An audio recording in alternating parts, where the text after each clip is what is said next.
4 جبن مزقة قطري 3215 علت 28 5 ورح 2017 عام تمرت ديانو دايت هايلي سلاسة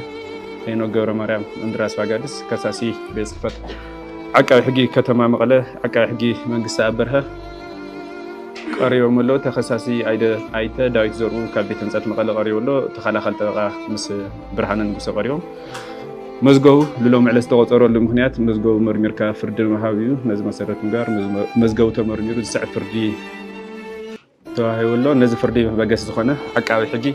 نقان حقا عنقص حموشي 39 حادها بمتحلاف كبيد كتلات سوقان فتسي مزبل خوينو حاصير تحسطو بسدما تخصاصي بعلت 18 كالاي ورحي كل تشحن 17 عام تمرات ساعة 10 فرقنا يا جمشت بقمت أو كتما مقلة كفلا كتما حاولتي تابع هداسة كتنا 10 فولي باتا رفتانا مدك أسي قصر عرات 300 بوتان جيزان مريسو نمنتاي بفقري عين وصلن يلكي كابزو الكيم توجسو نمواتي وزارة حالن يمان المكسب بزحازة كراب كدميت يمان درتا 0.01 سنتيمتر أو تقمي العلوي كبدا 0.3 سنتيمتر ب0.3 سنتيمتر أو تقمي يقول مخبدا 0.3 سنتيمتر ب0.3 سنتيمتر الحقيقة استفلا لسومتها بخراب التدقاق دوغا وتوساخد ما بناي ثم برچቆ ገይሩ ኣብ ርእሳ bunቃዕ ብዙሕ ደም ክፈሳን ኣሰቃቂ ነውረኛ ብዝኾነ መንገዲ ክትመውት ምስ ገበራ ነታ ዓራት ብድሕሪት ቀሊፉ ካብ ሕጊ ከምልጥ መኪሩ ስለዚ ብከቢድ ቅትለት ገበን ተኸሲሱ ዝብል ክሲ ቀሪቡሉ እዩ ነዚ መሰረት ምጋር ተኸሳሲ መጋእ ቀሪቡ ማንነቱ ምስ ተረጋገፀ እምነትን ክሕደትን ቃል መሃብን ዘይመሃብን ሕገ መንግስታዊ መሰሉ ምዃኑ ተሓቢሩሉ ብተኸላኸሊ ጠበቃና ተሓገዘ ብነፃ እምነትን ክሕደትን ቃሉ እንትህብ نمواتيت نابت بوتا جبن استفسروا للصواع أخوان أو كالي عندك خيط سبز دولوكو كسانة وتدلية قدمي أول مسكالي ودي حاديرة سلزرا أخوات نادي دو عياية خلت تجيزة أو كودا بكراو جياية أو كسي أبوزك بوتا خمس توجد سوفي رؤيو أنا جناخ لتجيزة مسوق أخوة بدحري أنت كم زجوركو أي في اللتأنن بتوسع خدمة بناجوس بتشوكا برسا وعياية كاو أبوزك دم كسي سواي وديعة أنا خعبد الجاق اللي فيها خيدا يكاو بوليس تحجي بال إمنت قالي هو أمواتيت زي حقود عزرد كعيدر هوسبيتال صغار مردات عزرد ودما أبوز حكلاتنا أمواتيت بكرة خم توجعت بزي مخنياتي وتكحلف خمسة على زرقاق مردات قريب صغاروني عك حق مسخرون بالعلو الكتب الداليز بس حقوداتهم تخصصي أمواتيت فقرني كم زنارة دحري دما يفرحني وقعن كم زنارة يردوا يوم زي دما تخصصي نتتجبر في سموز خالك هاو كم تبغي سموخانو مرداء كاليب توساخ تخصصي بمسرة قرن موضوع اسم مسرات حق وزر سالسان حموشان بيت فرجاو زهاو من تكال تخصصي نور كتب الدالي تنتاي بفور زي نقص المسكالي ودري اكي كازو الكيم تبغيسو نمواتي مكارا بوزح اكالات بترجع كوغا خمس خاله بنجوس برچقو غيرو او رئيس ابوكع خطلا خمس خاله بتوسخ ما بني عق حق مساخ استرد تخصصي قدم زي تغبار مفصامو نمواتي توقع خمس نورم بمساخر عق حق استرد افر نغري كابز مردا زكال تخصصي كان يستمول مجدي بنا حكمنا مرداتا وزترغاغص نمواتي تسقاي بزفطر ملكو او شمونت بوتاتا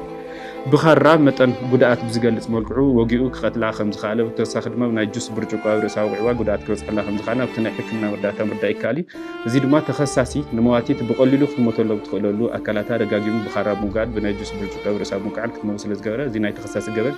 ناي مفصام تگوار زلعلنا چكانه بحري خوينو زي بيت فرخي وي بتوسخي تخصصي نز تگوار مستفصمه كاب تحتتنا ملات حسيو ناي وعل خدان بدم سلاز چقه ناي مواتيت كدان تخدينو مواتيت تگبن فصمول الغا طرح زوانا بتحت عارات قديفوا كم زخده كم ناي تخصصي هاو منتقال كم ناي باعقه حق زقرو مسخر مدا سلاستخال ز تگوار دما ناي تخصصي غبن افصاصما نورኛ تگوار مخان مرداتا زترغاغص بنغري بتوسخ دما تخصصي ناي مواتيت كدان بفران كاب حق تحتتنا ملا زتقمول منجد دما ناي تخصصي غبن ناي مفصام كونتات حدغنيነት زر سلازخونه بأتقلل بنعك حقنا سند سن مردات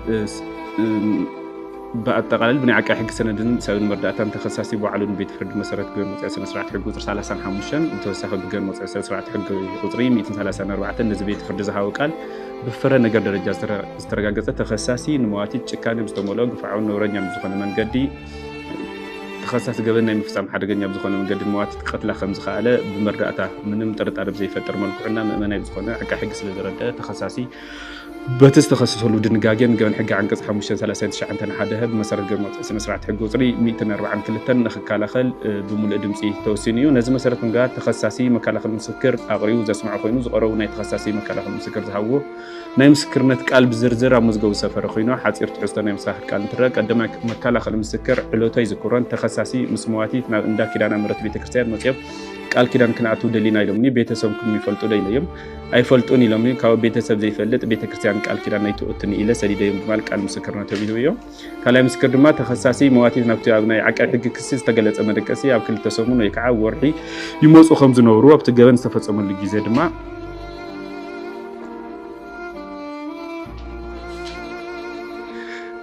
ኣይታቱን ይስደም ብማል ቃል ምስክርነት ተቢሎም ካልኣይ ምስክር ድማ ተኸሳሲ መዋቲት ናብቲ ኣብ ናይ ዓቃቢ ሕጊ ዝተገለጸ መደቀሲ ኣብ 2 ሰሙን ወይ ከዓ ወርሒ ይመፁ ከም ዝነበሩ ኣብቲ ገበን ዝተፈጸመሉ ግዜ ድማ መጀመርያ ተኸሳሲ በይኑ መውፅኡ ኣልጋ ከም ዝሓዘ ካብኡ ቀፂሉ ድማ መዋቲት ከም ዝመፀት የረድዩ ሳልሳይ ምስክር ድማ ምስ ተኸሳሲ ብሓደ እንዳ ጨጉሪ ይሰርሑ ከም ዝነበሩ ቅድሚ 2 ዓመት ሓበን ሱማን ኣብ እንዳ ጨጉሪ ትመፅእ ነይራ እንታይ ካ እያ ኢለዮ ሓቲተዮ ካብ ዓርከ እያ ኢሉኒ ካሊእ ዝፈልጦ ነገር የብለይ ብምባል ምስክርነት እዩ ነዚ መሰረት ምግባር እዚ ቤት ፍርዲ ተኸሳሲ ንዝቐረበሉ ክሲ ተኸላኺሉ ዶ ኣይተኸላኸለን ዝብል ምስ ኣጋው ዘሎ ሕግን ዝቐረብ መርትዕ እንትብሎ ድማ ተኸሳሲ ብዘቕረቡ መከላኸሊ ምስክር ዘርድኦ ምስ መዋቲት ብፍቕሪ ይነብሩ ከም ዝነበሩ ክሳብ ቃል ኪዳን ንኸኣስሩ ቤተክርስትያን ከም ዝኸዱ ፅቡቕ ርክብ ከም ዝነበሩ እዩ ዝርዳእ እዚ ድማ ተኸሳሲ ኣብ ልዕሊ እምነት ዘሕደረትሉ ፍቕረኙ ብፍቕሪ ተጣሚራ ምስኡ ክትነብር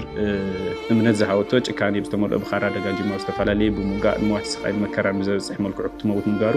ናይ ተኸሳሲ ንእምነት ዝሃወሰ ምቕታል ጭካኔ ዘርኢ እምበር ተኸሳሲ ነቲ ተኸላኸል ዝተባሃሉ ድንጋጌ ከም ዘይፈፀሞ ዘረድእ ኣይኮነን ኳዳስ ተኸሳሲ ንፍቕረኛ ኢላ ዝቐረበቶ ኣሰቃቕን ኣብ መዋቲት ስቃይን መከራን ብዘብፅሕ መንገዲ ደጋጊሙ ብኻራ ብምውጋእ ክትመውት ምግባሩ ናይ ተኸሳሲ ገበን ናይ ምፍፃም ጭካኔ ዘርኢ እምበር ተኸሳሲ ዝገበን ናይ ዘይፈፀሞ ዘረድእ ስለ ዘይኮነ ተኸሳሲ ነቲ ተኸላኸል ዝተባሃሉ ድንጋጌ ገበን ሕጊ ዓንቀጽ 539 ሓደሀ ክከላኸሉ ስለ ዘይካለ ብመሰረት ገንቆፅ ስነ ስርዓት ሕጊ ቁፅሪ 149 ንስ ቁፅሪ 1 ብምሉእ ድምፂ ናይ ጥፋኣተኝነት ፍርዲ ቤት ፍርዲ ይወሎ በዚ መሰረት ቅፅዓት ሓሳብ ዓቃቢ ሕጊ ወፂ ኣብ ገበን ሕጊ ዓንቀጽ 1 ዝተቐመጠ ናይ ገበን ዓላማ ሽቶ ምርዳእ ከም ዝካል ናይ ዓዲ መንግስቲ ህዝቢ ንብረትን ሰላምን ድሕንነትን ከምኡውን መሰልን ጥቕሚ ንክሕሎ ተወሳኺ ገበን ከይፈፀም ምክልኻል ተግባር እዩ ነዚ ንምትግባር ድማ ብቐዳምነት እቲ ሕብረተሰብ ብገበን ዝተፈረጀ ተግባራት ዝኽተሉ ቅፅዓት ኣቐዲሙ ብምግባር ኣምሃራይ ዝኾነ ቅፅዓት ብምሃብን ካብዞም ንሕብረተሰብ ስግኣት ዝኾኑ ናይ ገበን ተግባራት ካብ ምፍፃም ክእርነብ ምግባር እዩ ቅፅዓት ውሳነ ንምሃብ 3 ዕላማታት ንምስኻዕ እዩ ንሳቶም እውን መምሃራይ ንምዃን ገበን ከይፈፀም ንምክልኻልን ንምእራም እዩ ነዚ መሰረት ምግባር ናብ ዝተተሓዘ ዋኒን እንትንመፅእ ድማ ተኸሳሲ እዚ ገበን ክፍፅሞ ዝኻለ ኣብ ልዕሊ ፍቕረኙ ዝነበረት ንምንታይ ብፍቕሪ ኣይንቕፅልን ኢልክኒ ብዝብል ምክንያት ተኸሳሲ ጭካኔ ነውረኝነት ብዝተመልኦ ሓደገኛ ብዝኾነ መንገዲ ንመዋቲት ካብቲ ናይ ሕክምና መርዳእታ ምርዳእ ዝካል ኣብ ሰውነታ ብቐሊሉ ክትሞተሉ ትኽእለሉ ጭካኔ ብዝተመልኦ መንገዲ ብኻራ ኣብ 8 ናይ ሰውነት ኣካላታ መጠን ጉድኣት ጥልቀቱን ስፍሓቱን ዝገልጽ እናውግአ ክትመውት ስለ ዝገበራ እዚ ድማ ብካራ ኣብ 8 ቦታት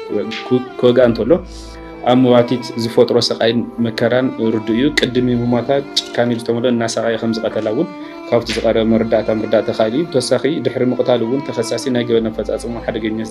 ዘርእየካ ንሱ ዝተኸደኖ ክዳን ብናይ መዋቲት ደም ስለ ዝጨቀየ ናይ ባዕሉ ክዳን ኣውፅኡ ናይ መዋቲት ክዳን ተኸዲኑ ካብ ሕጊ ከምልጥ ምምካሩ ተወሳኺ እቲ ገበን ተኸሳሲ ዝፈፀሞ ኣብ ልዕሊ ፍቕረኙ ኢላ እምነት ዝሕደረትሉ ፍቕረኙ ምዃኑ ድማ ናይ ተኸሳሲ ተግባር ሓደገኛ ዘርኢ ስለ ዝኾነ ኣብቲ ዝቐረበ ናይ ሕክምና መርዳእታ ዝተኻለ ተኸሳሲ ብኸራ እናደጋግመ እናሰቃየ ኣብቲ ገዛ ዓፅዩ ከም ዝቐተላ ስለ ዝኾነ እዚ ድማ ኣብ ሰውነታ ልዕሊ 8 ግዜ ካራ ወጊኡ ስለ ዝኾነ ጥፋተኛ ዝተባሃሉ ድንጋጌ ድማ ገበን ሕጊ ዓንቀጽ 539 ብሞት ወይ ከዓ ዕድመ ልክዕ ዘቕፅዕ ኮይኑ እዚ ድማ በቲ መምርሒ 0206 ደረጃን እርከን ዝወፀሉ እንትኾነ በቲ ልዕሊ ክብል ዝተገለፀ ምክንያታት በቲ መምርሒ ቅፅዓት ንምሃብ ተኸሳሲ የምረኢሉ ስለዘይኣመነ ነቲ ኣብ ገበን ሕጊ ዝተቐመጠ ዓላማ የሳዕይሉ እዚ ቤት ፍርዲ ስለዘይኣመነ ንኻሊእ ሕብረተሰብ እውን መምሃሪ ቅፅዓት ክኸውን ስለ ዝግባእ ኣብያተ ፍርዲ በቲ መምርሒ ቅፅዓት እዚ ናይ ቅትለት ገበን ብክብደት ኣንጻር ፍትሓዊ ዝኾነ ውሳነ ንምሃብ ብቅፅዓት መምርሒ መሰረት ንምውሳን ዘይኽእል እንተኮይኑ ዋኒኑ ብቅፅዓት መምርሒ ቅፅዓት ተይተወሰኑ ንዝተፈፀመ ከቢድ ግፍዓዊ ናይ ሰብ ቅትለት ተመጣጣኒ ቅፅዓት ንምሃብ ስለዘይከኣል ብመምርሒ ዝወሃብ ቅፅዓት ፍትሒ ስለ ዘዛብዕ ብመሰረት ቅፅዓት መምርሒ 02/2006 ዓንቀጽ 27 ፌደራል ሰበር መንጋያ ኣብ ሰበር መዝገብ ቁፅሪ 8081/5 ተወሳኺ ኣብ ሰበር መዝገብ ቁፅሪ 1671/70 ካብቲ መምርሒ ቅፅዓት ውሳነ ወፂኻ ምሃብ ከም ዝከኣል ስለ ዘቐመጠ እዚ ቤት ፍርዲ እውን በቲ ልዕሊ ክብል ዝተገለፀ ምክንያታት ኣብቲ ቅፅዓት መምርሒ ብምውፃእ ተኸሳሲ ዝፍለጥ ሪከርድ ስለ ዘይብሉ ጠዋር ስድራ ምዃኑ መረዳእታ ስለ ዝቐረበ ነዚ ተሓሰብ ምንጋር ተኸሳሲ ተጋዳላይ ዝብል ዝቐረቦ መረዳእታ ግን ተጋዳላይ ንምዃኑ መረዳእታ ስለ ዘይቀረበ ቤት ፍርዲ ኣይተቐበሎን። ብኣጠቓላሊ ኣብቱ ተኸሳሲ ጥፋተኛ ዝተባሃለሉ ብገበን ሕጊ ዓንቀጽ 539 ዝተቐመጠ ቅፅዓት ብሞት ወይ ከዓ ብዕድመ ልክዕ ስለ ዝብል ተኸሳሲ እውን ክልተ መቃለሊ ስለ ዝተረኸብሉ ብሞት ዝቕፃዕ ብቲ ገበን ሕጊ ዓንቀጽ 117 መሰረት ድማ ምንም ዓይነት ናይ ቅፅዓት መቃለሊ ዘይተረኸብሉ ስለ ዝኾነ ተኸሳሲ ኣብ ልዕሊ መዋቲት ብዝፈጠሮ ከቢድ ግፍዓዊ ጭካኔ ነውረኝነት ብዝተመልኦ ስቃይ እዚ ቤት ፍርዲ ንተኸሳሲ የምህር ንኻሊእ ሕብረተሰብ እውን የጠንቅቕ ኢሉ ዝኣምነሉ ብዕድመ ልክዕ ፅኑዕ እስራት ንክቕፃዕ ቤት ፍርዲ ብሙሉእ ድምፂ ወሲኑ ኣሎ። ትእዛዝ ቤት ህንፀት መቐለ ንተኸሳሲ ዝተወሰነሉ ናይ ዕድመ ልክዕ ፅኑዕ እስራት ተኸታቲሉ ከፈፅም ትእዛዝ ይፀሓፈሉ ግበአኒ መሰል እዩ። መዝገቡ ብውሳነ መዕለብ ስለ ዝኾነ ናብ መዝገብ ቤት ይመልስ።